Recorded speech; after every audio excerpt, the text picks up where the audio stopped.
Ekrānā jūs tagad redzat Reuters ziņu, kurā tiek parādīts Trumpa paziņojums pirms G7 sanāksmēm, sakot, ka vienošanās ar Irānu jau ir parakstīta, ka teksts tiks publiskots pēc oficiālās parakstīšanas piektdien un ka Hormuza šaurums jāpaliek pilnībā atvērts. Trumps ieradās starptautiskās sanāksmes centrā, kur uz galda bija Irāna, Hormuza šaurums, Ukraina, Libāna, sankcijas un enerģētiskā drošība. Kamēr kritiķi pievērsās žestiem, izskatam un aizkulišu detaļām, Amerikas prezidents pasauca Makronu malā, lai apspriestu to, kas patiešām ietekmē pasauli. Karš, nafta, kuģošana, iesaldēta nauda un spiediens uz Teherānu. Tieši tur sākas satricinājums, kad Trumps ierodas tikšanās ar jau parakstītu vienošanos. Viņš piespiež Eiropas līderus reaģēt uz jau notikušo faktu. Un vēl viņš nostāda Franciju izvēles priekšā – atbalstīt drošas jūras ceļa atvēršanu vai palikt pie ierastās diplomātiskās runas. Mediji vēlējās pārvērst brutālo darba kārtības tempu par vājuma pazīmi. Taču aina parāda, kā Trumps paņem globālo dienas kārtību savās rokās un liek G7 skriet pakaļ notikumiem. Ko Makrons redzēja pie šī galda? Kāpēc G7 sāk izturēties pret šo vienošanos kā pret centrālo jautājumu? Kā Trumps apgriez naratīvu un piespieda visus reaģēt uz viņa noteikumiem? Es tev tūlīt visu pastāstīšu. Ja tev patīk šāda veida tieši un bez liekvārdības saturs, apsver iespēju abonēt, jo šeit šādi video ir katru dienu. Trumps ieradās Evian les Lesbians Francijā pēc saspringtas darba kārtības Amerikas Savienotajās valstīs un uzreiz pievērsās tēmai, kas dominēja G7 sanāksmē.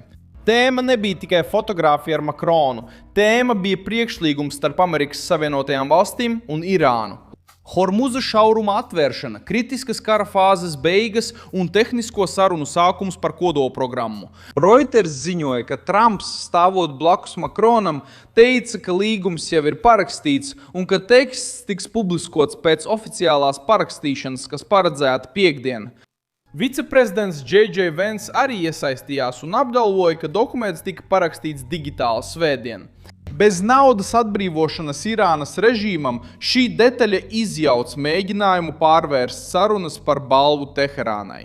Trumpa pretinieku izplatītā versija bija tāda, ka Irāna saņemtu miljardiem dolāru vienkārši par papīra parakstīšanu. Vance pārtrauca šo stāstu. Viņš teica, ka nauda netika atbrīvota un ka tas nemainās arī ar parakstu, kas ļautu atbrīvot līdzekļus. Viņš iesaistītos tikai tad, ja Irāna piekristu pārbaudāmiem soļiem, tostarp bagātinātā materiāla krājuma likvidēšanai un pārbaudas režīmam, kas spētu novērst kodolieroču izveidi. Tas nozīmē, ka tas nav tukšs čeks, tā ir nosacīta spiediena izdarīšana. Trumps arī uzsvēra atšķirības no Obamas vienošanās. Viņš atgādināja, ka pēc vecā modeļa Irāna ieguva piekļuvi resursiem un politisku atelpu, kā to interpretē Trumps. Šī kļūda nedrīkst atkārtoties. Jaunais līgums nesākas ar priekšlaicīgu atlīdzību, tas sākas ar uzvedības prasībām. Ja Teherāna izpildīs prasības, sankcijas var tikt atvieglotas, ja neizpildīs, nauda neparādīsies. Spiediens turpinās, un režīms nevar brīvi atjaunot savu kodolprogrammu. Šī ir atslēga, ko naidīgā presa cenšas noslēpt. Donalds Trumps nepārdod uzticību Irānai, viņš pārdod pārbaudi, spiedienu un sekas. Emanuels Makrons iesaistījās sarunās ar Irānu, Libānu un Ukrainu. Tajā pašā paketē Francijas prezidents runāja par mieru, reģionālo drošību un startautiskās sabiedrības līdzdalību. Taču politiskā aina parādīja, ka Makrons reaģēja uz dienas kārtību, kuru Trumps jau bija izvirzījis G7 centrā. Francija vēlējās šo tikšanos uztvert kā koordinācijas galdu starp līderiem. Trumps ieradās ar jau parakstītu vienošanos un piespieda sanāksmi griezties ap amerikāņu lēmumu. Tieši tad atkāpšanās kļuva redzama.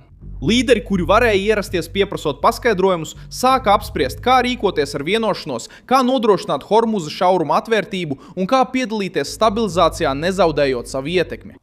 Tirgus reakcija parādīja, ka pasaule saprata vienošanās ekonomisko nozīmi. Business Insider ziņoja par Nasdaq kāpumu un naftas cenas kritumu pēc paziņojuma par vienošanos starp Amerikas Savienotajām valstīm un Irānu atvērt Hormuza šaurumu. Brentas naftas cenas samazinājās par 4,1, bet WTI par 4,2. Šie skaitļi palīdz izskaidrot, kāpēc G7 bija spiests izturēties pret Trumpu piesardzīgi. Prese varēja runāt par nogurumu, bet tirgus reaģēja uz sarunu saturu. Un saturs šajā gadījumā nozīmē enerģiju, karu, inflāciju un jūras drošību. Ukrainas jautājums arī tika iekļauts sanāksmē. Trumps teica, ka pēc tam, kad būs panācis progresu ar Irānu, viņš meklēs ceļu, kā izbeigt karu starp Ukrainu un Krieviju.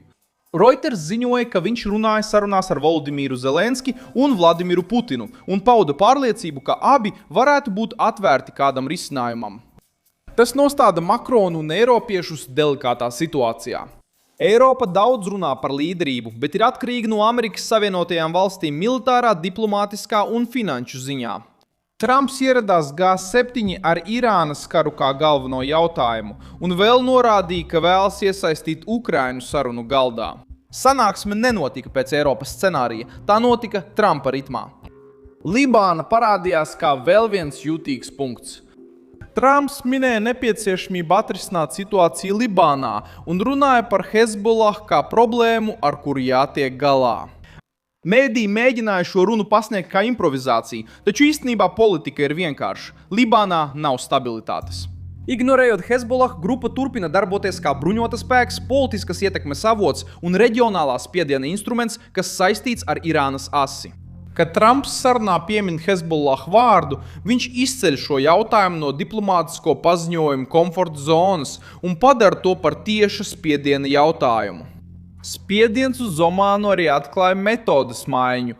Amerikāņu amatpersonas kritizēja Omānas rīcību iepriekšējās sarunās ar Irānu un apsūdzēja starpnieku apšaubāmā rīcībā.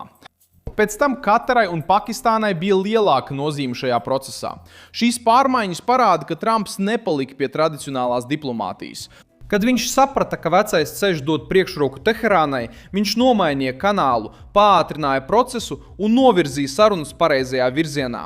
Vairāk atbilstoši amerikāņu interesēm, J.D. Vansa klātbūtne arī tika rūpīgi izplānota. Trumps teica, ka varbūt viņš nebūs klāt oficiālajā parakstīšanā, bet Vansa būs tur, lai uzraudzītu konkrēto posmu. Trumps fiziski bija ieradies pēc saspringta grafika, bet politiski viņš ieradās ar jau pieņemtu lēmumu rokās un jau pieņemtu lēmumu līderu sanāksmē. Tas ir vērtīgāk nekā skaista poza kamerai. Makrons centās saglabāt Franciju sarunu centrā, runāja par daļējas atbildības uzņemšanos, starptautiskā apņemšanās atbalstīšanu un miera jautājumu izvirzīšanu kā globālu tēmu. Taču Francija reaģēja uz amerikāņu vienošanos, viss G7 reaģēja uz amerikāņu vienošanos.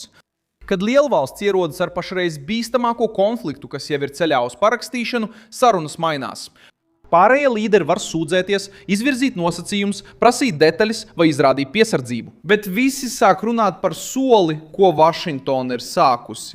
Iepriekšējā kodolvienošanās vēsture palīdz saprast atšķirību. 2015. gadā vienošanās ar Irānu tika pasniegta kā plašs diplomātisks risinājums. Donalds Trumps vienmēr kritizēja šo modeli, uzskatot, ka tas mazina spiedienu, bet neatceļ kodorisku pilnībā. 2018. gadā viņš izveda Savienotās valstis no šīs vienošanās un atjaunoja sankcijas, izvēloties šo ceļu.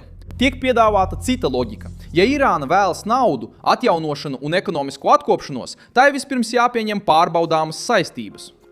Tas maina lietu kārtību. Iepriekš režīms saņēma attelpu, lai apsolītu, tagad tam ir jārīkojas, lai kaut ko saņemtu. Prezidents bez vadības. Viņš neliek Irānu, Hormuzu, Ukrainu un Libānu vienā lēmumu pieņemšanas centrā. Es esmu Milsons Alves, starptautisko attiecību speciālists, un mans mērķis ir tevi katru dienu patiesi informēt. Ziņu saites ir video aprakstā. Nospied patīk šim video, abonē kanālu un beigās ieskaties komentāros, lai tu vēl vairāk iesaistītos Milsona Alves globāla kopienā.